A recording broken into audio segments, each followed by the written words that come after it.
আসসালামু আলাইকুম ওয়া রাহমাতুল্লাহি ওয়া বারাকাতুহু নাহমাদুহু ওয়া নুসাল্লি আলা রাসূলিহিল কারীম আম্মা বা'দ ফাআউযু বিল্লাহি মিনাশ শাইতানির রাজীম বিসমিল্লাহির রহমানির রহিম।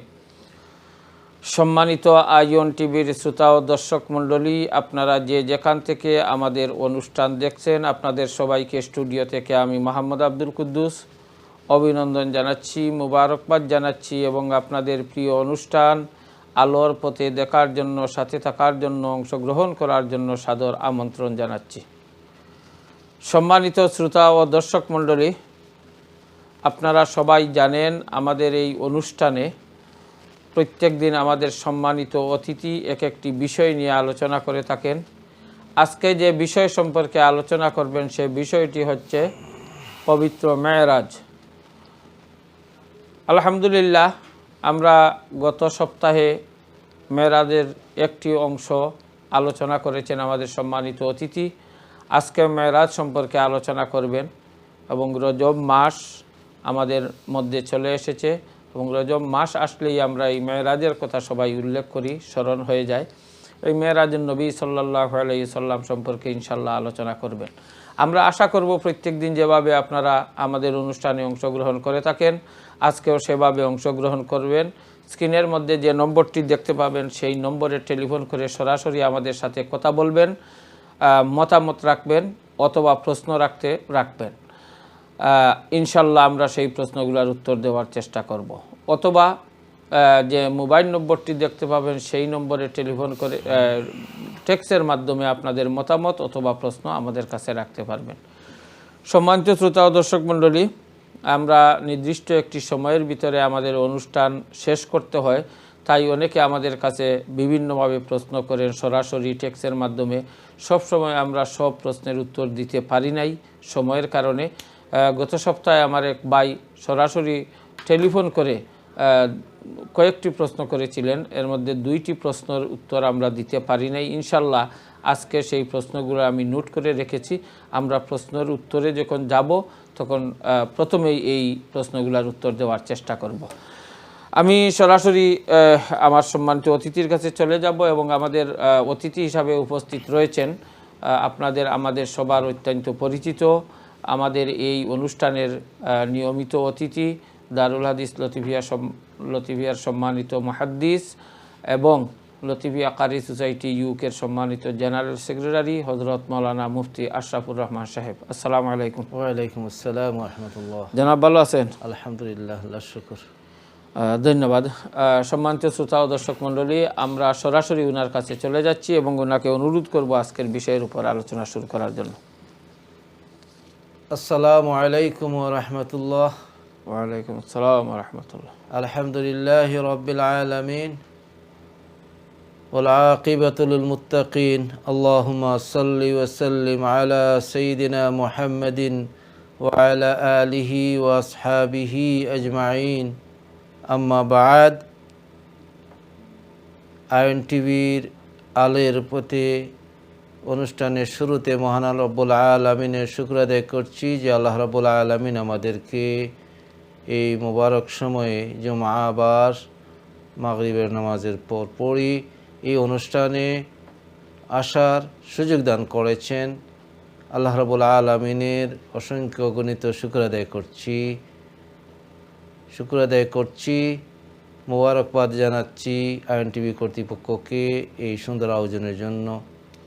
মোবারকবাদ জানাচ্ছি এই অনুষ্ঠানের সংশ্লিষ্ট কলাকৌশলীবৃন্দকে, অনুষ্ঠানের সম্মানিত উপস্থাপক হযরত মাওলানা আব্দুল কুদ্দুস সাহেবকে বিশেষভাবে মোবারকবাদ জানাচ্ছি এই অনুষ্ঠানের দূরের কাছে সম্মানিত দর্শকদেরকে।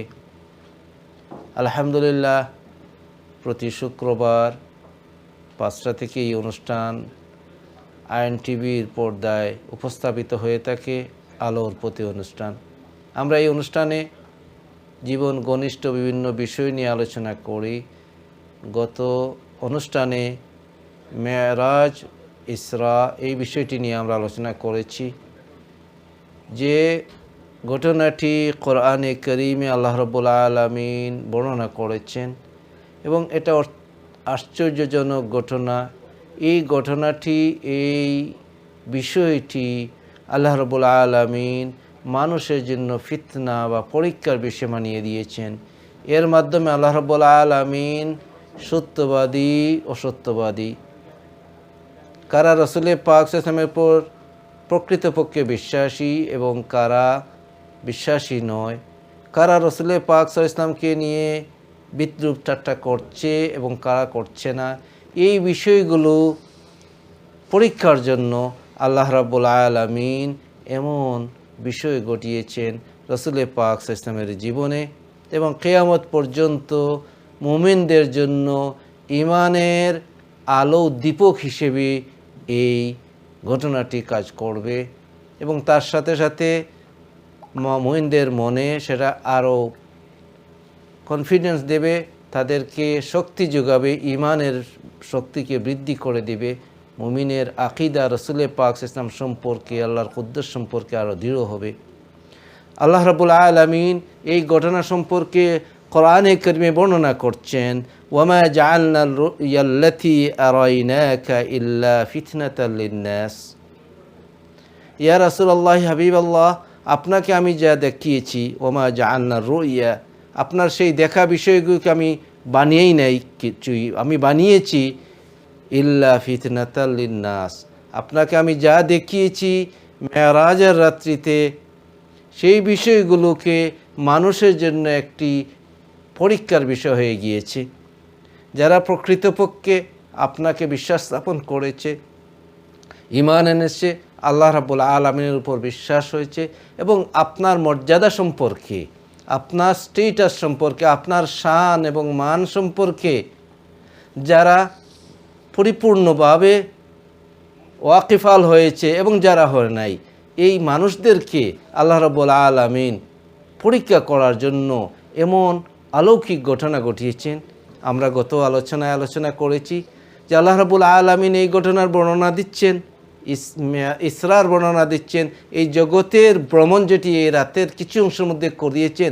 ভ্রমণটি শুরু করেছেন মক্কা মুকাররমা থেকে, হারামে মুকাররমা থেকে, হারাম শরীফ থেকে, এবং সেই এই ভূমির ভ্রমণের সূচনা করেছেন সেখানে, এবং সেখান থেকে শামে, সেই ফিলিস্তিনে বাইতুল মাকদিসে রসুল পাক সাল্লাল্লাহু আলাইহি ওয়াসাল্লামকে আল্লাহ নিয়েছেন, এবং এই নেওয়ার পথে আল্লাহ রাব্বুল আলামিন পাঠিয়েছেন ফেরেশতাদেরকে, জিবরিল আলাইহিস সালামকে পাঠিয়েছেন আল্লাহর পক্ষ থেকে কুদরতি বাহন, সেই বুরাক নামক বাহনটি পাঠিয়েছেন। সেই বুরাক এমন একটি যানবাহন, এমন একটি অ্যানিমল, এমন একটি জন্তু যেটা গোড়ার থেকে ছোট এবং বাগাল থেকে লম্বা, এই পরিমাণ একটি বাহন, একটি যে বাহনটি রাইড করা হয়, যেটাকে চড়া হয়, সেটা আল্লাহ রাব্বুল আলামিন পাঠিয়েছেন রাসূল পাক সাল্লাল্লাহু আলাইহি ওয়াসাল্লামকে নিয়ে যাওয়ার জন্য জিবরিল আলাইহিস সালামের মাধ্যমে। জিবরিল আলাইহিস সালামকে দিয়ে পাঠিয়েছেন, তার সাথে ফেরেশতা পাঠিয়েছেন। তারপরে এই জমিনের বিভিন্ন স্থানকে রাসূল পাক সাল্লাল্লাহু আলাইহি ওয়াসাল্লামকে দিয়ে আল্লাহ রাব্বুল আলামিন ভ্রমণ করাইয়েছেন, দেখিয়ে দিয়েছেন। হযরতে মূসা আলাইহিস সালামের সাথে সাক্ষাৎ হয়েছে, ঈসা আলাইহিস সালামের সাক্ষাৎ হয়েছে, হযরতে ইউনূস ইবনে মাত্তা আলাইহিস সালামের সাথে সাক্ষাৎ হয়েছে, বাইতুল মাকদিসে সবার সাথে সাক্ষাৎ হয়েছে, নামাজ করেছেন। সেখান থেকে আল্লাহ রাব্বুল আলামিন এ রাতের এই সময়ের মধ্যেই রাসূল পাক সাল্লাল্লাহু আলাইহি ওয়াসাল্লামকে নিয়ে গিয়েছেন আকাশে, আকাশের আরও উপরে সিদরাতে মুনতাহা, সিদরাতের মুনতাহার উপরে যেখানে শরীফুল আকলাম রাসূল পাক সাল্লাল্লাহু ইরশাদ করছেন হাদিসের ভাষায় যে রাসূল পাক ইসলামকে এমন এক স্থানের মধ্যে নেওয়া গেল যেটা আসলে স্থানই নয়, কারণ স্থানের ব্যাখ্যা, এমনকি আকাশ, এই প্রথম আকাশের কথাই যদি বলা হয় তাহলে কোনো মানুষ কি সেটা কল্পনা করতে পারবে যে প্রথম আকাশটি কি, প্রথম আকাশ কতটুকু? কেউ কি সেটা কল্পনা করতে পারে? শুধুমাত্র প্রথম আকাশই যদি, আজকাল অনেক সময় আমরা এই বিষয়গুলো আলোচনা ওলামায়ে কারামের কাছ থেকে শুনি, কিন্তু আমরা আবার অপরপক্ষে কিছু আলোচনা অনেক সময় শুনি এই বিষয়গুলোকে নিয়ে, যেটা অনেক সময় আমাদের অনেক আলোচনার ভিতরে সেই আলোচনাগুলো সমালোচিত হয়ে যায়। কিন্তু আসলে এই বিষয় কি সমালোচিতার বিষয়?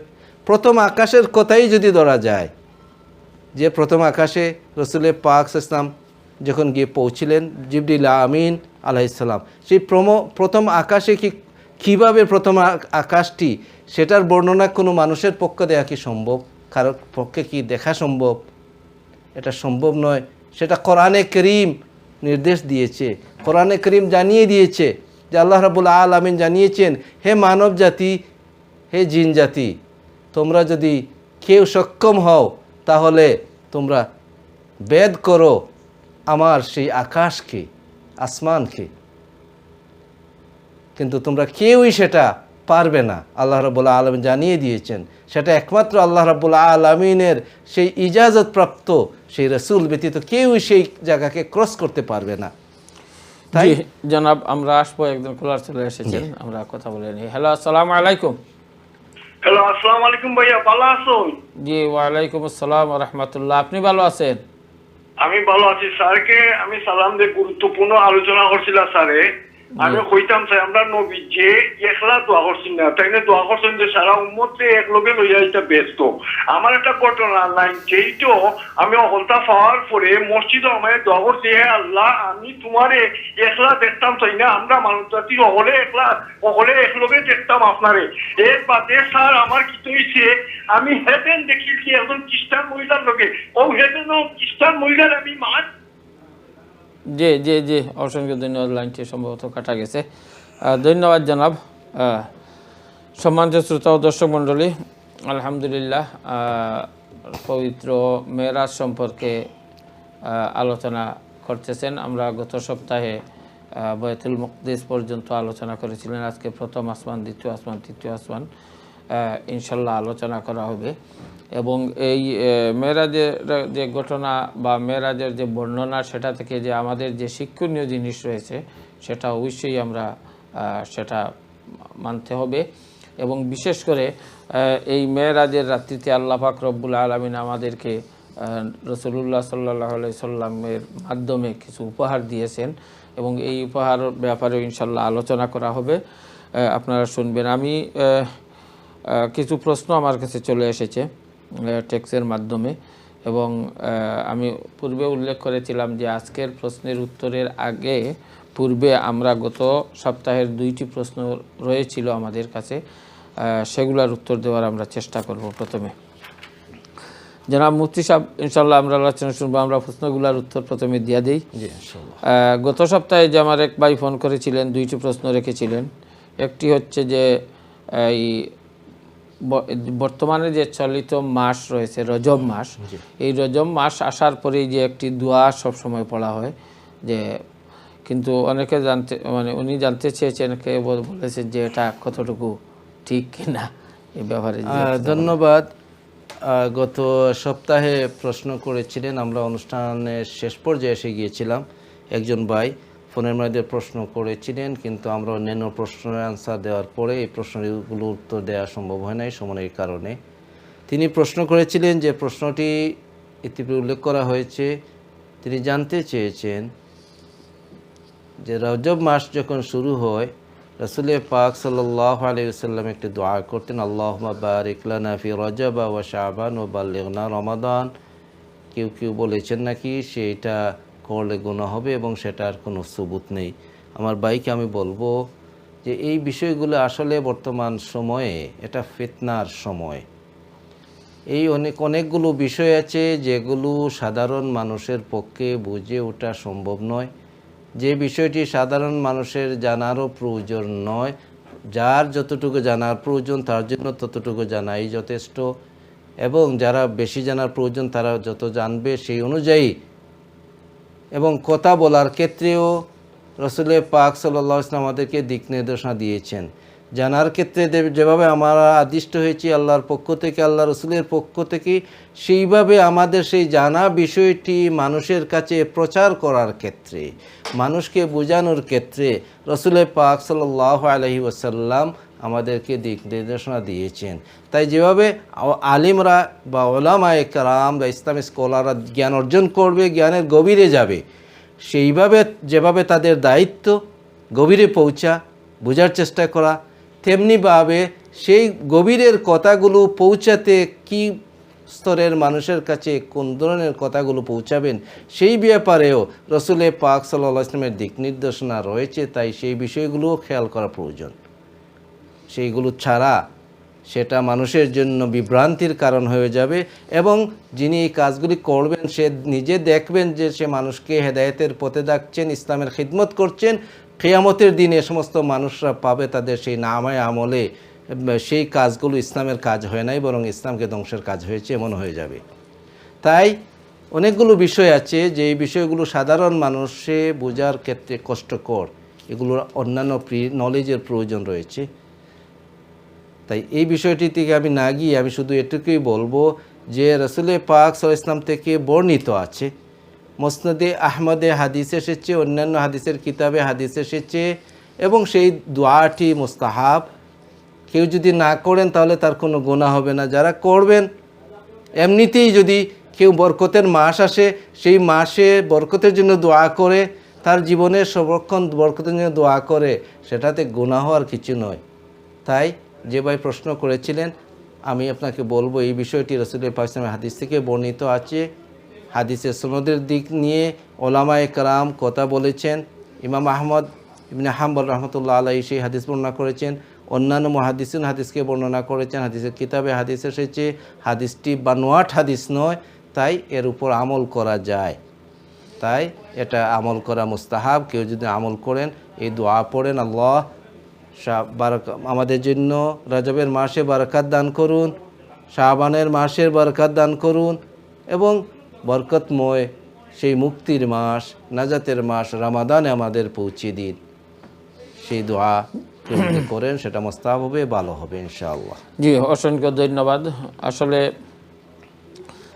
এ ব্যাপারে অসংখ্য বিষয় আমাদের সমাজের মধ্যে রয়েছে মুফতি সাহেব, মানে অত্যন্ত সহজ এবং খুবই সস্তা 2-3টি শব্দ হয়ে গেছে, মানে কথায় কথায় শিরিক, কথায় কথায় বেদাত, মানে এমনভাবে আমাদের সমাজে মানে ছড়িয়ে ছড়িয়ে পড়েছে। মানে আমরা চাই যে এই শব্দগুলো আসলে আপনি এখানে যে বললেন যে যে কোনো শব্দ বলার পূর্বে আমাদের একটু ভাবা উচিত, এমন শব্দ যেন আমরা না বলি যেটা সমাজের মধ্যে একটা বিভ্রান্তি সৃষ্টি হয়। কোনো কোনো জিনিস রয়েছে আপনি যে বললেন যে মুস্তাহাব, যদি কোনো মানুষ করেন সওয়াবের ভাগী হবেন, যদি না করেন কোনো গুনাহ হবে না।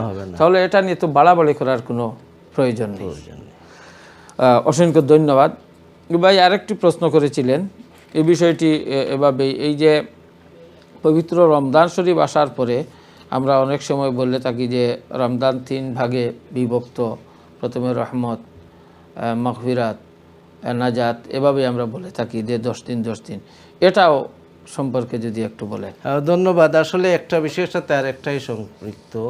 রমাদানের মাস কেউ কেউ বলেছেন যে 3 ভাগে বিভক্ত, সেটা বললে নাকি তিনি মুসলমানই থাকবেন না। আল্লাহ রাব্বুল আলামিন হেফাজত করুন এই সমস্ত কথা বলার থেকে। এই বিষয়টি হচ্ছে যে রমাদানের মাসের হাদিসে ফজিলতে বিভিন্ন ধরনের হাদিস এসেছে, অসংখ্য হাদিস এসেছে। কিছু হাদিস যেগুলো সনদের দিক দিয়ে অর্থাৎ বর্ণনা সূত্রে আমাদের কাছে পৌঁছেছে, যে হাদিসগুলোর বর্ণনা সূত্রটি পুরোপুরি রিলায়েবল নয়, যেটা থেকে কোনো হুকুম সাবিত করা যায় যে এটা ফরজ, এটা ওয়াজিব, এটা সুন্নাত মুআক্কাদা। কারণ হাদিসের বিভিন্ন স্তর মুহাদ্দিসিনগণ করেছেন বর্ণনা সূত্রের ভিত্তিতে, এবং এই হাদিসগুলো কোন স্তরের হাদিস, কোন কাজের জন্য ব্যবহৃত হবে শরীয়তে, সেই বিষয়গুলোও ইসলামিক আইনশাস্ত্রবিদগণ আজকের নয়, সেই সাহাবা ইকরামের যুগে, সাহাবা ইকরামের পরের যুগে, তাবিনের যুগে, তবে তাবিনের যুগে, সেই করুনে সালাসা, সেই সময় থেকে সেই বিষয়গুলোকে সাব্যস্ত করে আসা হয়েছে এবং সেই অনুযায়ী সমাজে কাজ চলছে। বিষয় হচ্ছে রমাদানের যে 3 ভাগ বলা হয় হাদিসের মধ্যে বর্ণিত হয়েছে, এর অর্থ হচ্ছে সেটা একটা বিশেষত্ব বোঝানো, যে আউয়ালুহু রাহমাতুন, আওসাতুহু মাগফিরাতুন ও আখিরুহু ইতখুম মিনান নার। আল্লাহ রাব্বুল আলামিন রহমতের দরজাগুলো খুলে দেন, মাগফিরাতের দরজা খুলে দেন, এবং বিশেষ এই বিষয়ের অর্থ নয় যে রমাদানের প্রথম থেকে কাউকে মাফ করে দেওয়া হয় না, শুধুমাত্র রহমত পেতে থাকেন, যখন মধ্যখানে যাবেন তখন মাফ পাবেন। অথবা শেষে যাবেন তখন তিনি মুক্তি পাবেন, এর অর্থ, এই হাদিসের অর্থ এগুলো নয়। এগুলো বিষয়গুলোর অর্থ রয়েছে, তার কারণ রয়েছে। এটা মানুষকে এনকারেজমেন্টের জন্য রাসূল পাক সাল্লাল্লাহু আলাইহি ওয়াসাল্লাম থেকে হাদিস এসেছে, এবং এই হাদিসগুলোর বর্ণনা সূত্র দুর্বলতা থাকার কারণে এভাবে বিশ্বাস করা, বিশ্বাসের একটি বিষয় রয়েছে, সেটাকে এতেকাদ, এবং একটা বিষয় হচ্ছে বর্ণনা করা। তাই এই হাদিসগুলো বর্ণিত আছে হাদিসের কিতাবে এসেছে, এবং রামাদানের 3টি ভাগ করা হয়েছে। একটা বিশেষ রহমতের সময়, একটা মাগফিরাতের সময়, একটা দুজখ থেকে ইতকু মিনান নার। এর অর্থ নয় যে এই সময় ব্যতীত মাফ করা যাবে না বা এই সময় ব্যতীত রহমত পাওয়া যাবে না, এটা বিশেষ অর্থে ব্যবহৃত হয়েছে। আল্লাহ রাব্বুল আলামিন আমাদেরকে বোঝার তৌফিক দান করুন। অসংখ্য ধন্যবাদ। যেন আমরা আপনার কাছে আসবো, একজন কলার চলে এসেছেন। হ্যালো, আসসালামু আলাইকুম। আসসালামু আলাইকুম। হ্যালো কলার, আসসালামু আলাইকুম। ওয়ালাইকুম সালাম। জি, ভালো আছেন? আলহামদুলিল্লাহ। আপনার প্রশ্ন আমরা রেখা। প্রশ্ন হয়েছে, আমার ছেলে একজন হয়েছে এই দেশ তো গিয়া, আর এক মেয়ে তখন ফুরুয়ার বড় হয়েছে। এখন সম্পদ তো আমার হাজবেন্ডের মতন, আমার নাতিনে ভাইব না। প্রশ্নটা ক্লিয়ার হয়েছে না, আবার আপনি বলেন। আপনার কথাটি মানে সরাসরি আসতেছে না, কেটে কেটে আসতেছে। আমার গেছে বলে মারা খাইছে। আপনার ছেলে মারা খাইছে? আমার ছেলে জি, মারা গেছেন। হ্যাঁ, তার একটি মেয়ে রয়েছে। কি ওকে। মেয়ে আলগা বাসা। এখন এই মেয়ে সম্পদ পাইবে কি? আমার তার দাদা এখন আমার নামে পিতা পাইব না। ওকে, মানে আপনার ছেলের পিতা অর্থাৎ আপনার স্বামী জীবিত আছেন কি? আমার স্বামী আর নাই। নাই। আর সম্পদ আপনার নামে? সম্পদ তো দেওয়াইছে না 26-কে, তখন আমার যে আমার নামে আছে, মেয়ে ভাইব না। ওকে, ইনশাল্লাহ আমরা বুঝতে পারছি। আপনি আমাদের অনুষ্ঠান দেখতে থাকুন, ইনশাল্লাহ মুফতি সাহেব প্রশ্নের উত্তর দিবেন। সম্মানিত শ্রোতা ও দর্শক মণ্ডলী, আলহামদুলিল্লাহ আমরা অত্যন্ত সুন্দরভাবে আমাদের সম্মানিত অতিথি আলোচনা করছেন, আপনাদের বিভিন্ন প্রশ্নের উত্তর দিচ্ছেন। আমরা আরও আলোচনা করব এবং আপনারা যে প্রশ্নগুলো রেখেছেন তার উত্তর দেওয়ার চেষ্টা করব। আমাদের সময় হয়ে গেছে একটি ব্রেক থেকে আসার পর আবার আমরা আলোচনা করব। সেই পর্যন্ত আপনারা আমাদের সাথেই থাকুন। আসসালামু আলাইকুম।